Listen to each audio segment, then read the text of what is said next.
Coronavirus cases surge right now. There is some growing concern and alarm about what's being called long COVID. There have been more than 90 million confirmed COVID cases in the U.S. so far, and that number keeps climbing every day. The CDC says more than 1 in 10 patients will develop long-term symptoms. Right now, there's no treatment, and some people in our area are struggling to get medical care. Yeah, Case Area 3 investigates Brittany Johnson introduces us to two patients who are suffering in silence.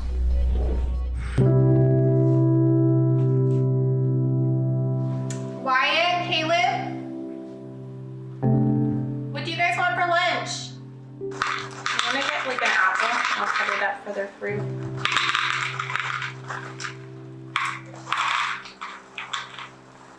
So sitting on the stool has been my way of saving energy. My day revolves around just these little things.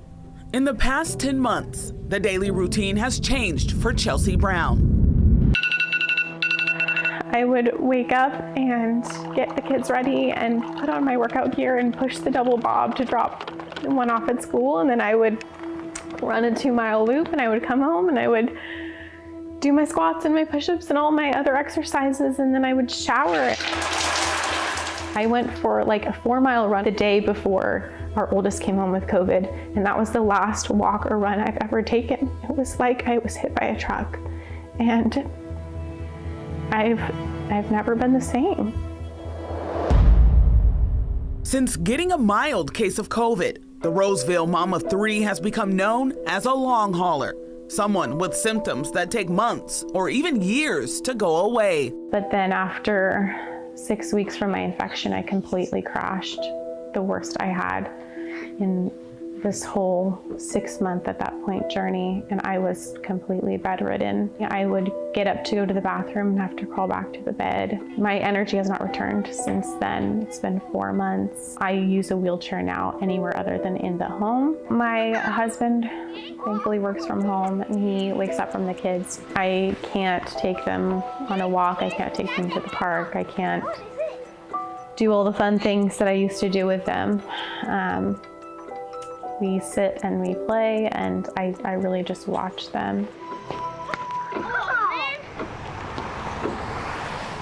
They're symptoms that sound all too familiar for Jamie Rodriguez. I laid in bed for 6 months. I couldn't cook, I couldn't brush my teeth, some days not at all. My heart rate would elevate to 160 if I just turned over in bed. A mom of 2 in Pleasant Hill, she dealt with fatigue so severe, she had to crawl into a wheelchair to get around the house. I couldn't take care of myself, I couldn't take care of my kids, I couldn't bathe, I couldn't be in warm water or cold water. Sometimes my husband would have to sponge bathe me in the wheelchair. It was really sad because I know that wasn't my mom. I know that she wasn't like that, and seeing her like laying in bed all day was really hard.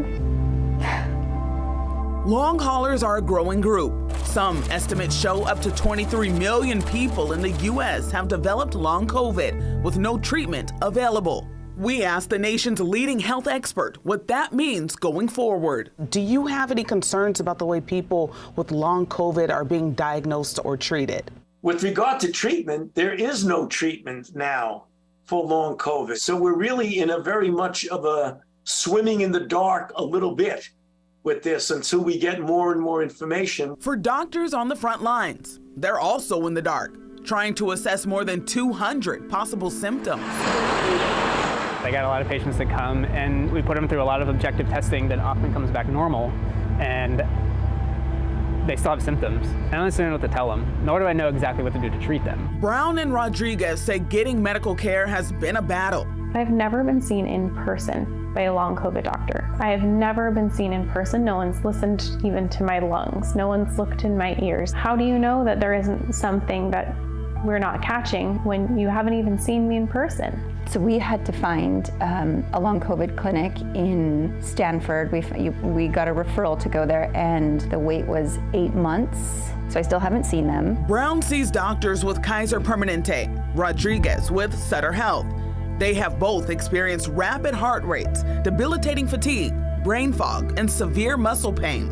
But they say their doctors weren't convinced. Rodriguez says a trip to St. Joseph's Medical Center was the beginning of a painful journey. And I started to have chest pain, and I ended up being taken via ambulance to the hospital because I almost blacked out because the pain was so bad.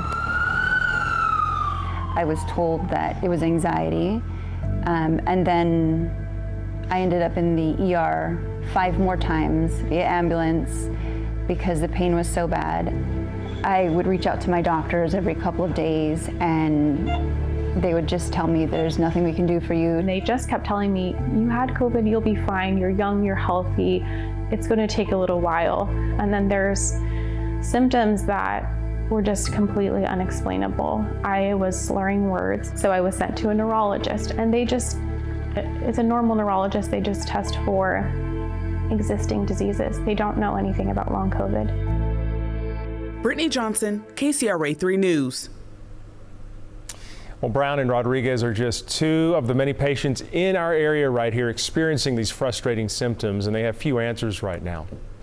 Coming up tomorrow, what led one of them to go all the way to Mexico to try to get some kind of treatment, plus the months-long wait list for care here in our area. That's coming in part 2 of Long COVID, Suffering in Silence. That's tomorrow right here, KCRA 3 630.